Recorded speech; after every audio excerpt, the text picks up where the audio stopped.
Hey guys, and welcome to my review of Transformers Animated Shockwave. With the recent announcement of Transformers 3 Shockwave, I decided just to get this review done. I wasn't going to review it, but I just thought, um, you know, my love for Shockwave has just been reborn, and I decided to review this guy. Now, this is by far my highlight of the Transformers animated line. Every Transformers animated figure I have gotten, I have been very highly impressed with. I love this guy. He was my all-time favourite character from the animated show, and he was from Generation 1, actually. So yeah. Um, so yeah. But just unbelievably cool. I love this H-Tank mode. It might not be as detailed as people would like it, but it really is nice, and it suits Shockwave perfectly. So yeah, there's a nice Decepticon symbol on there. One thing I don't like about it, though, is that it relies on this cannon to basically hide the fact that he is just a folded up robot underneath there.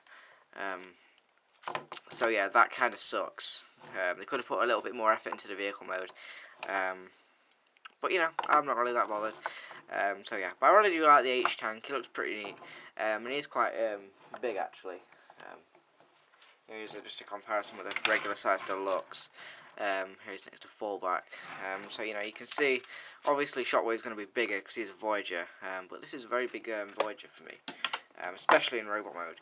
But on animated he was the Decepticon double agent.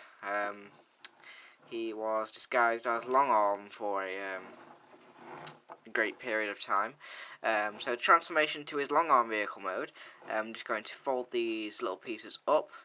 Going to just fold up the cannon, and then that will automatically spring out the tow hook. Then we're just going to fold these down. Just fold these down like that, and just peg them in. So yeah, and there is long arm vehicle mode. Pretty neat. Not as good as the tank, but still is very good. Um, so yeah, in fact, my major complaint about both vehicle modes is that they really do not stay together that well.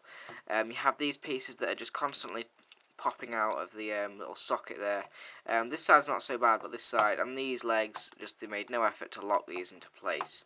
And these can also just fold up at will.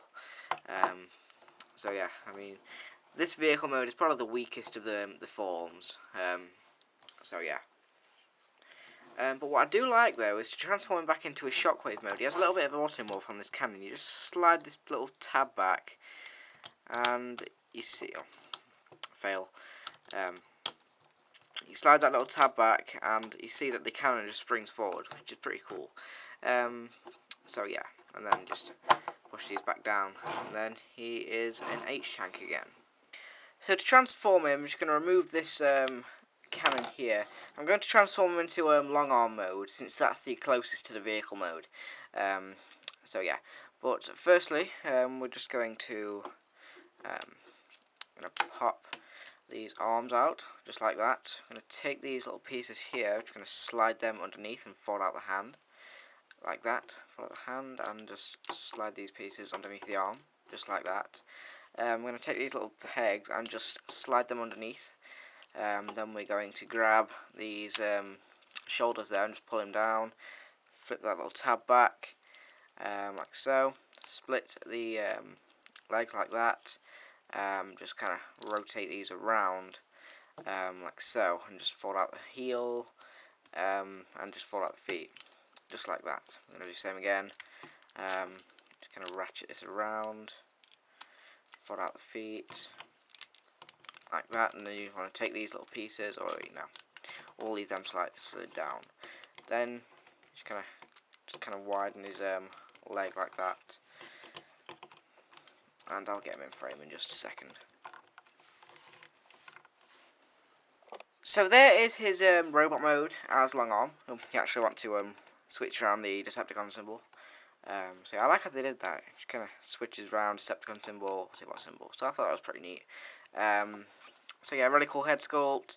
He's got a lot of articulation, but there's more articulation in Shockwave mode. So yeah, he's got some rotation here, can bend at the elbow, rotate there, bend at the thigh, knee articulation. He's got a little bit of articulation from the feet, but the head is static at the moment. So yeah. But you know, there is Longarm. You can also you can give him this weapon, but it just kind of look retarded. So I just like to keep this weapon off in robot mode. So yeah. Now on to Shockwave mode. This one is slightly more complicated to get to, but you know it's very easy. So yeah, you're gonna rotate the leg around like that. Switch on the Autobot symbol. I'm just gonna pull that out like that. I'm gonna take these arms, just slide them up like that. So yeah, then I'm just going to take these little pieces here, just going to fold them up. You just slide up like that on a little joint, just like that. Then we're going to extend the forearms, just like that. I'm going to rotate this piece around. I'm going to rotate his hand around so it's facing that way, and then just fold out his little claws there. So yeah, do the same again. Just fold this all out, just like that. So yeah. And the way they made the head reveal is actually pretty ingenious. And we want to just kind of push this forward like that, and that changes his face. And just pop these up, and there's Shockwave. And we also want to rotate these little pieces around. I always forget about them. So yeah, there is Shockwave. Really, really awesome looking.